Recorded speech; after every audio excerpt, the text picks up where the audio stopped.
Welcome back. I'm so excited to say that this is our 15th episode of the EventBuzz podcast by Purplepass. For those of you who are just tuning in or are new to our podcast, EventBuzz, it was created in direct response to COVID-19. When the world was shut down and events started to get canceled left and right, we wanted to find a way to not only connect with our event planners online and help them through this time, but also connect them to each other.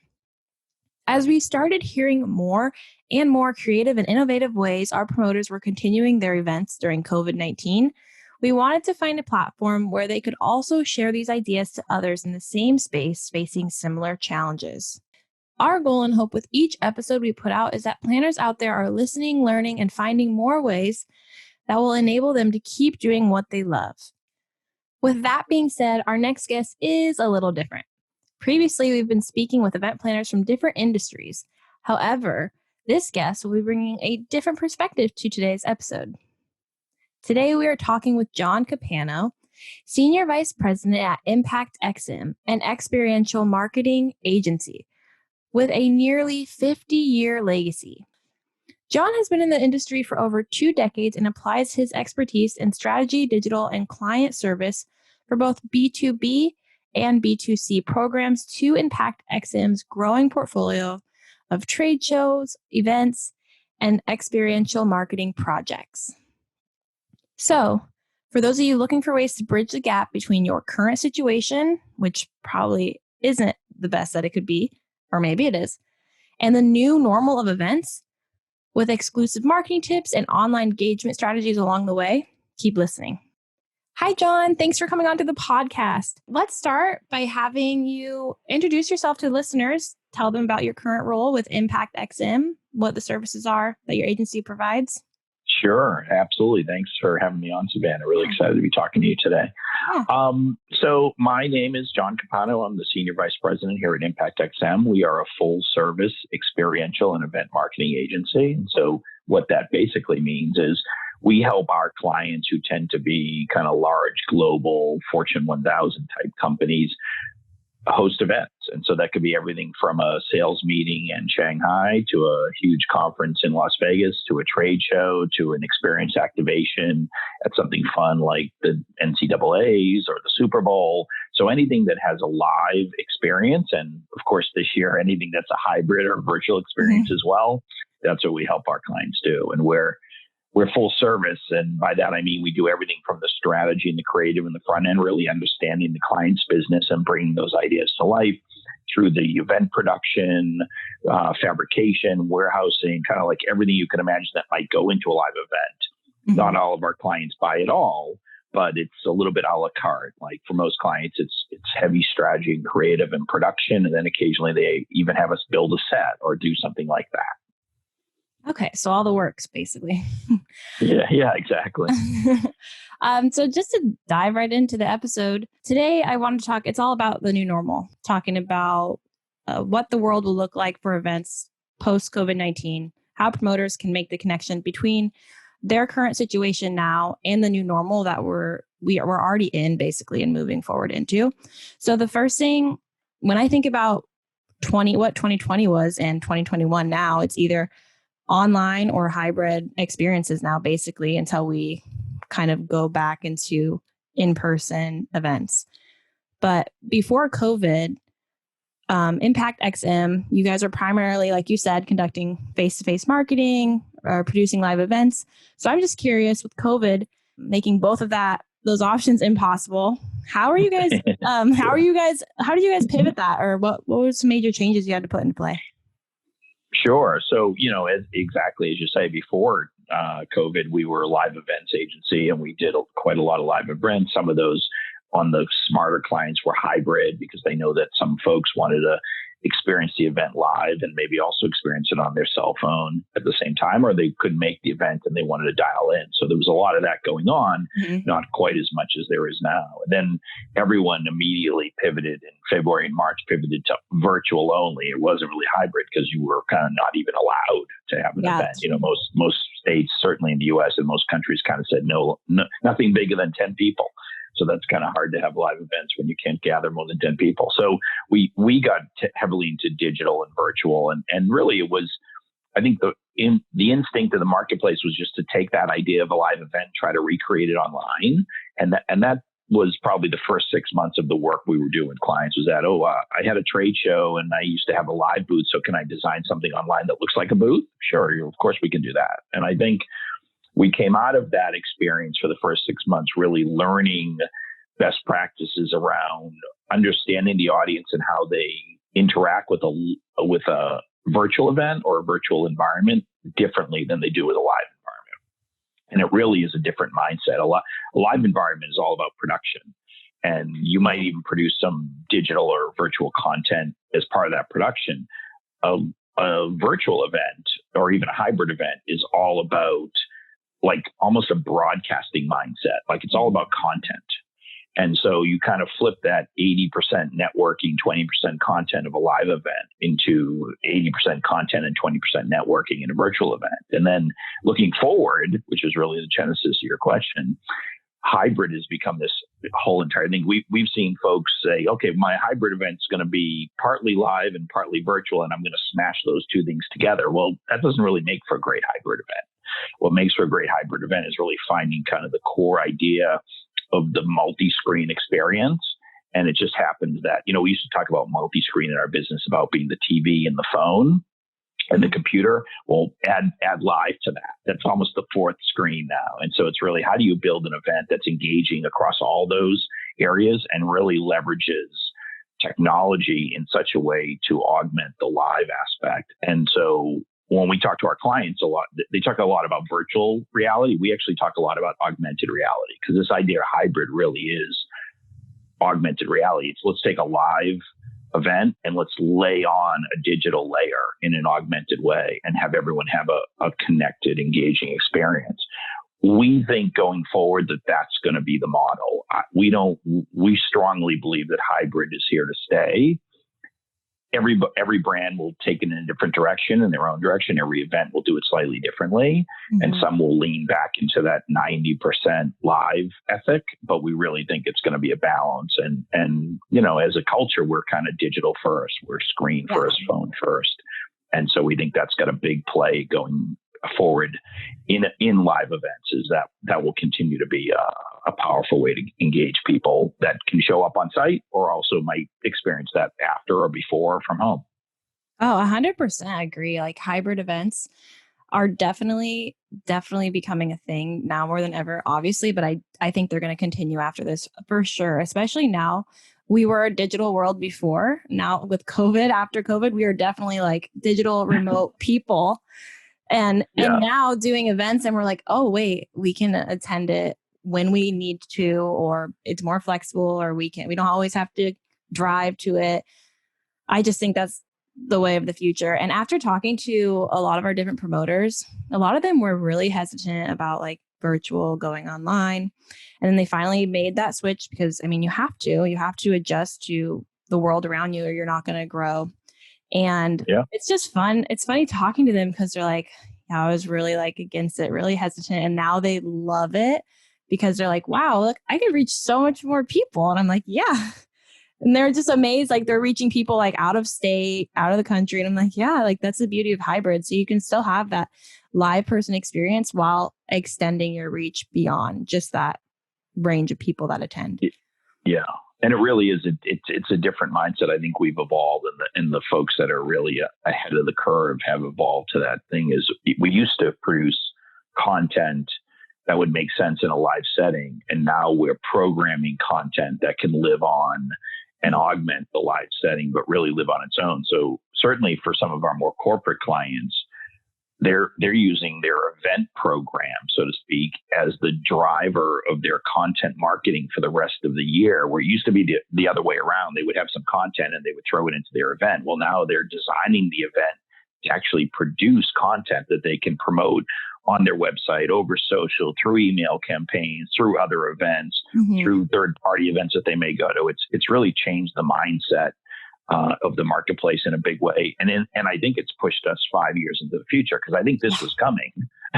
right? Yeah. Anyway, and this just made it, that much more important to do right away in 2020 and 2021 instead of waiting around for, 5 or 10 years for everything to catch up.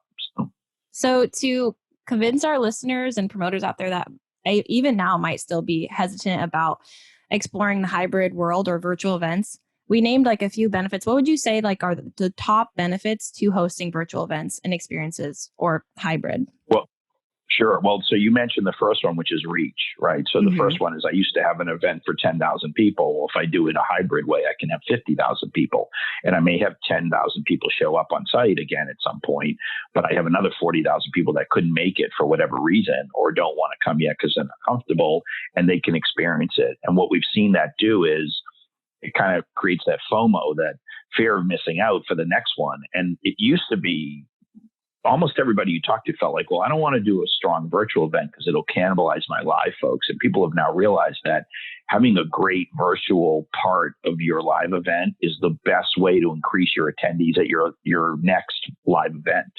It becomes the kind of the marketing engine. That scalability is the marketing engine that drives your future attendees.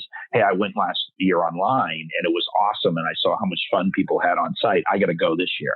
I'm going to spend the extra time and effort to get there this year because there's a lot of value in that live. And that's the other key takeaway is, if you asked anyone about trade shows 2 years ago, or even some live events that weren't highly engaging, kind of fun South by Southwest type events, just the normal events we do on the corporate side, everyone was bored. Everyone's like, oh, trade shows are so old school. Nobody wants to go to them. And now all of a sudden people are dying to get to trade shows. They're like, I miss it so much. I want to see my friends. I want to be there, Yeah. So it really is kind of snap back to realize that virtual well done and hybrid well done is going to drive the heck out of your success for live going forward. And I think that's absolutely the number one benefit. Beyond that, there's benefits such as the data you can collect. In a live setting, you would get people that registered, and maybe if you had a booth, someone would show up and give you their business card. But it's very hard to collect any real data in the virtual world when you overlay it. Every click, every video they watch, every interaction they have, it's all trackable. And that really helps you understand your audience and develop your next meeting and prove your ROI to your bosses and all those things that you want to do with an event. Another one that not a lot of people think about but is becoming more important is sustainability. Live events have a big carbon footprint. And so doing an event where maybe it's a smaller live portion, but a much larger online portion, you can get the same benefit and the same engagement for a much smaller carbon footprint. And obviously that is important and should be important to many of the folks that we work with. So there's really a ton of benefits there. That's a good point. Your cost per attendee, all that stuff is better when it's hybrid over just live. So. That's a good point about sustainability. I didn't even think about that, but yeah. If you can reach 50,000 people with the carbon footprint of you normally reaching 500, that's something you want to take advantage of on all levels. And it's really important to our future. So I think one thing when it comes to virtual events or the virtual environment in general for promoters out there hosting these events, it's hard. Like, what are your tips for creating a virtual environment that's engaging and captivating rather than just having your audience sit there and look at a screen? And I know it depends on the event. Sure. It can range, but and like you said, probably content and putting out things that are going to keep them engaged. But that's the one thing I see with people that we work with that go to online. They don't know how to keep it engaging because they're so used to the hands-on experience, and it limits them that way. Yeah. Yeah, it's certainly way easier to create that engagement and captivate your audience in a live setting. I mean, I don't care how great the documentary about the Rolling Stones concert is, but going to a live Rolling Stone concert is always going to beat that out. No matter how big the screen is, right? So I think the first thing is setting your strategy and your objectives and understanding what is possible and isn't possible. And the fact is that live events is 80% networking and engaging and 20% content. And the fact is virtual is the opposite of that. It's 80% content and 20% networking and engagement. So just understanding that and setting your sights and your goals and your strategies against that It's a simple marketing equation. Like TV is good for some things, print is good for other things, web is good for other things. And you wouldn't do what you do on TV, on the web, or in print. You could have the same themes, but you approach them differently. So the first and most important thing to realize is virtual is just a different animal than live, and you need to adjust to that. Then once you kind of realize that and you start to think about it, people engage online every day. How do they engage? They engage with content. They engage with each other. They engage with, fun, interesting things. So there's all different types of ways beyond just the content to get people to engage. And a big part of that is what environment, what is your event? And you kind of mentioned this in the question, is what's your event and what's the right environment for that? Some events, the right environment is like a full 3D immersive experience with avatars and almost like a Fortnite type of, gaming engine perspective. And that makes sense for certain types of events. For other events, it's really just kind of an augmented website with increased functionality. That might be the best thing for that audience. So really knowing your audience and what's the purpose of your meeting and what you're trying to achieve, and designing the technology to fit that. And then once that's done, just ideating the heck or brainstorming the heck out of ways to get people more engaged, like shorter content, snackable content, ways for them to interact, ways for them to not only interact with, say, the speakers or the acts, but also other people at the event, adding in gamification to kind of make it fun and interesting and a little bit competitive, if that makes sense for your audience, adding in some Easter eggs, because that's something, again, that we try to do, is like, what are the little cute little surprise delight moments? Those things are all very possible in the virtual world. You just have to put thought against them because they're a little different than they would be like exactly what you might do in a live setting. It's not like, in a live setting, I can create engagement by having a branded VIP area that only certain people get in, and it's going to be a tequila tasting, and, George Clooney's going to show up. Well, that doesn't work that well online, right? Yeah. But there is a version of that does work online, that you can create that kind of engagement, and just based on your audience and your event and your resources, you got to ideate against that. And so that's one of the things we actually help clients solve, is how do you do that? And it's, as you said in the question, it's different for everybody, but there are definitely ways to do it. And that's where like your services would come in handy too, because that's a lot of research, a lot of time to kind of get to know your audience. And it does help to have like a team behind you. Yeah, we tend to know what works based on, who's the brand, who's the host, who's the sponsor, who's the promoter, and what their audience is and what they want to achieve. And we have a library of things that have worked. And then we also have a whole creative and strategy team that's dying to, jump on a new challenge and help someone figure that kind of stuff out and come up with something totally new and unique to do. And then the technology is technology. We also have a great tech team that can then say, okay, if that's what you want to do, I know just the platform to do it on, or I know just the way to get that done. We recently did one with our client AT&T where we were doing essentially what was a trade show booth, a virtual trade show booth. And it was for their retail group. And they were like, well, in some of our stores, we do this demo where you can virtually try on clothing or jewelry. And we're like, hey, we can do that. So we created in the booth experience, using your webcam on your computer, a way for you to try on watches and jewelry and earrings and do your makeup, kind of what you see in Sephora, that same experience, but they're doing it virtually. Very engaging for what they needed, so there's technology out there to solve those kind of challenges. Yeah. I think we've just been forced to get super creative. Think outside of the box, which is good. Our brain needs a wake up. We need to start thinking differently than we would for live events, and that's okay. And like you said, there's your technology team.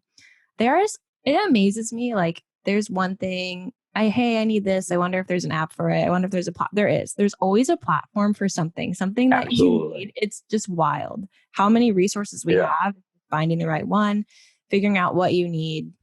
Yeah. So there's always something. And that's the key to like finding that right partner is when we hire people, we make sure they're very good at what they do, but we also look for people that are curious. Like the same way that Southwest Airlines looks for people that are friendly, we look for people that are curious. We're like, okay, so what do you do in your free time? Oh, well, I sit on the couch and watch TV. Okay, man, maybe you're not the right person for us. You spend your time trying new things, going new places. Those are the kind of folks that we have on our team, and they really kind of help serve the needs of our clients well, because they're out there finding those kind of fun things to apply to client challenges. Exactly. So I wanted to talk more also about hub and spoke events. Sure. Could you explain what this method is to our listeners? Yeah. So what we're seeing is we think of this as a bridge strategy between when we were only virtual, as we move into hybrid and eventually get back to the part where we can have 40,000 people all in one place. Hub and spoke is just taking that meeting or that event and breaking it down into smaller versions. So I'll just give you an example from our life. Is every year AT&T hosts an event called Summit. It's usually about 5,000 people in Dallas, but right now they can't have 5,000 people come to Dallas because they can't fly, they can't stay in hotels, they can't travel, all that. So what we're doing with them is we're having a smaller footprint meeting in Dallas, but we're doing versions of that in LA and Chicago and New York. And so you might have 1,000 people at the core site, but then you might have up to 500 people or whatever's allowable at these kind of pod areas in these different areas. And that's the, hub and spoke method. It's all then tied together on a virtual platform. So everyone is experiencing the same event, but they're experiencing it in their own way. And so you've got, especially this works very well for regionalized events where you might want to have, you could be, say you're throwing a rave and you want to throw one in LA and one in New York and one outside Chicago and one in Austin. It's perfect. Let's then tie that all together with a virtual platform so everyone's experiencing the same thing. And I'm going to date myself here, but it goes back to something that happened many, many years ago that some of your listeners may have heard of. Is there was a concert called Live Aid. And it was, 100 years ago. And there was, at the same time, on the same day, there was a huge concert in London and a huge concert in Philadelphia. And they telecast the concert to each other at the same time. So when we were sitting in Philadelphia watching the live band there, in between the live acts in Philadelphia, we were watching on a huge screen the live acts that the London audience was watching. And it's really that same idea. Instead of having one event where everyone is in the same place for the time being, you're creating mini events that are all tied together in a way so that you can get more people to experience the live part of it than you would if you try to do it all at once, say, in one location. Gotcha. So it's more so for in-person experiences, correct? And then you have it's both. But the key to having the in-person experiences is to tie it together. And that's why it's hybrid, is because if you just have 5 small in-person events, you don't have five main speakers, you don't have 5 hosts, you don't have it just costs too much to replicate that 5 times. But if you do a core event as the hub and then the spokes around it and you tie it together, you can leverage that same budget into multiple locations. And so it's a way, like I said, that's why we call it kind of a bridge strategy. Once things free up, everyone's going to come back to one location because it's less expensive to do one location. But until we can do that, you still want to generate that engagement and the excitement of the live event. So why not do 5 or 10 500-person events that are tied together and try to do one event where you can't get that many people. Exactly. That makes sense. Okay. Yeah. I mean, I didn't really know much about that either before I started looking into it. What strategy tips would you give event professionals, planners listening that are looking into implementing this type of method or model for their next event? So I mean, it's a great question. And again, the key is hub and spoke. So the hub is, that's where your main stage is happening. That's where your most speakers are. That's where your CEO is going to show up. That's where your main act is going to show up. And then your spokes are smaller versions of that. What you don't want to do is you don't want to be that the hub, the core event is really the event. And then everyone else is sitting there in a room together watching it on TV. You actually need to create dedicated local or regional content. So in other words, you might have your CEO show up and interview Elon Musk in your main event, but then you want to have your regional VP in Los Angeles interviewing somebody on the stage there that's relevant to that audience. And so you want to definitely create almost an event that could stand alone in each location, but again, then tie them together in virtual so you get the big pop from the main core. We've seen folks try this and they basically are like, well, we're going to have like a watching party, and it just doesn't work because people can stay at home. They don't need to go to a theater to watch your event that's happening 5,000 miles away. The key is to design each one so that it could stand alone, but then leverage it into something bigger by connecting it. Makes sense. And so with that means you're marketing to separate audiences depending on these different small groups. Absolutely. Yes. Yeah. That's one point. Yeah. Go ahead. Yeah. If you think of it as kind of an umbrella marketing, the event itself is the tent pole. And then within each region, you're focusing on that regional event and what you're bringing to that. But you're also enabling your core event to drive interest as well. So if you've got your keynote speaker as Elon Musk, that's going to be interesting to everybody. But locally, we're going to have some great entrepreneur that's well known in the LA market, or maybe you're working with your customers, your clients in that market, or if you turn that into, say, a music festival, you've got local bands that are playing in LA and local bands that play in Chicago. The headline act might be in Vegas where the main event is, but you're localizing that content in a way, and then you're marketing to those people that they're going to experience the entire thing, but they're going to have something devoted to them in their region. So they don't have to get on a plane. They don't have to stay in a hotel. They can just drive in and park and be safe, Yeah. And I feel like that's where people would mess up on doing this model, because they would think, okay, we have our main event, so we're going to market that and not break it up and reach those different audiences and depending on their interests and stuff. So that's a good point. Yeah, that's the trap. Yeah, that's the trap is to find that hook for the regional audiences as well. And just out of curiosity, because you're saying with virtual events, it's more going to be content based. What have you seen to be really effective? I know it definitely depends on the event, but what type of content have you seen to be effective for pushing engagement in virtual events? Well, so we've seen, the most important thing we tell clients first is short, right? Whether it just means, instead of doing if you're talking about a keynote that would usually last a half an hour and 45 minutes, it's 8 to 12 minutes. Short is first, because you're just not going to keep people virtually. And then secondly, interactive in some way. How do you involve the audience? And it's not that different when you're in a live sense. Something that's more interactive and has audience interaction is going to be more engaging. And that's true online too. So when you pick your platform, you're picking in such a way that if it's a room with 12 or 15 or 50 people in it, and maybe it's a C-level event where you've got your CEO or some top scientist talking, you want to then open it up to some sort of back and forth. If it's a very large audience, you have 5,000 people in a room, what are you doing during the event to make it feel live and feel interactive? And so that's everything from kind of call and response with the audience, live Q&A, things like that. There's a bunch of different platforms that do different things that you can do that. But again, it's that difference between a television program that's one way. Hey, I have a half an hour program and my audience is going to sit there on the couch and watch it.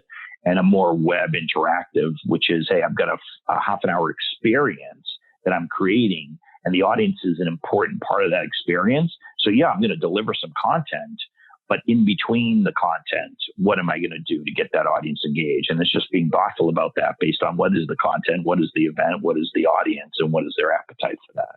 And again, we always go back to and picking the right technology, because a lot of folks end up picking their platform before they answer any of these questions, and then they realize the platform can't do what they want creatively.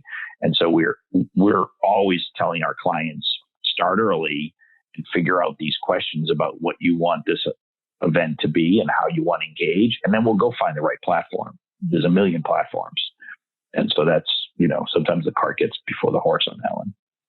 Yeah, when you say short, I feel like you're spot on, because I just think of whenever I just think of virtual events, I just go straight to when I was in college and I had to do 100% online classes, and the lectures are just going on and on. That's how you lose someone. Yeah. Yeah. Too easy to get distracted. There's a million things going on. I can reach anywhere on my computer. I can click off. I can have you in the background. My kids walk in the room. I mean, it's like there's a million distractions when you're online, and you really have to make it engaging and interactive and short. And I also think there's a lot of ways to do content, a lot of engagement things out there. You just have to, again, know your audience, know what goes with your event, what's going to work. And yeah. Okay. I think my parting question, thanks again for your time. I know you're super busy, so I'm trying to keep it brief, but my parting question would be, to our listeners, event professionals out there, promoters, just in general, what kind of tip, if you had a tip at all, would you offer to them regarding like moving forward into this new chapter of our life, the new chapter of events? I think the most important thing I could tell that would apply to everybody, because as you mentioned, everyone's a little different, is start early. Start earlier than you think you need to, because this is one of the reasons is this is a new area for a lot of people, and people are learning as they go. And so it's really important to start early, because everything is going to take longer than you think it is. It's not in the old world where we churned out live events like clockwork and we all know what we're doing. You're in an area now where a lot of people have come to this new, and you're going to be a little bit inventing as you build. And so start early. And then the second thing I would say is build your, what we kind of call your event or your partner ecosystem, which is pick the right partners and get them involved very early. It used to be like, hey, I'm throwing a live event, and at some point I need a lighting guy. And so I'll call my favorite lighting vendor, and they know what they're doing, and I'll give them the specs and they'll get it done. Again, virtual is different. It's much more of a team effort. Like, find your agency partner, find your creative team, find your tech team, bring them all in really early and make them an intrinsic part of creating the experience you want to create. At the end of the day, it may cost a little bit more to do it that way, but your return on that investment will be tenfold over doing it kind of the old school way we used to do it, which is small team in the middle, and they just call who they need when they need them. We're really seeing that the level of skills and the type of skills and what everyone brings to the table as a team is really important to the success of these things. And so that would be, I think that's the probably best advice I give is, start early and pick the right partners and then go from there. Yeah. And that's great advice. And I would just add on, don't be afraid to make mistakes. I mean, it's a learning curve. Absolutely. I think a lot of people are just afraid to jump in and afraid of the unknown, especially super traditional event planners that don't even know anything about digital virtual events. Don't be afraid. The good thing is if you pick the right partners, they'll help you avoid those. And the fatal mistakes have more or less been washed out of the market. Like when we first started this back in February and March, there were events that happened where when you logged into the event, it didn't happen because they didn't pick the right platform or the scalability. Most of those fatal mistakes, as we call them, have been washed out. Now people know enough. And the platforms have scaled up enough to handle the volume and the different things. So it's not life or death anymore. I would say if we were talking last March or April, it was life or death. Now it's just like, my event was great or my event was even better, right? And so I think that's important, the point you make, which is dive in, jump in. Like people are dying for ways to interact with each other and interact with, life again. And this is a great way to do that. And we'll be back to normal soon, but you're going to learn a ton between now and then if you dive in and try some of this stuff. And people are way, way forgiving right now. Just like you said, they just want events. So they're like, okay, it's fine. At least you're doing something. Yeah, absolutely. Absolutely. Okay. Well, thanks so much for meeting with me. I appreciate it. And it was great talking to you, learning about what you guys do and everything you offer. Yeah. Well, thank you so much. It was really great talking to you. Great questions. And I hope your audience finds it informative and helpful.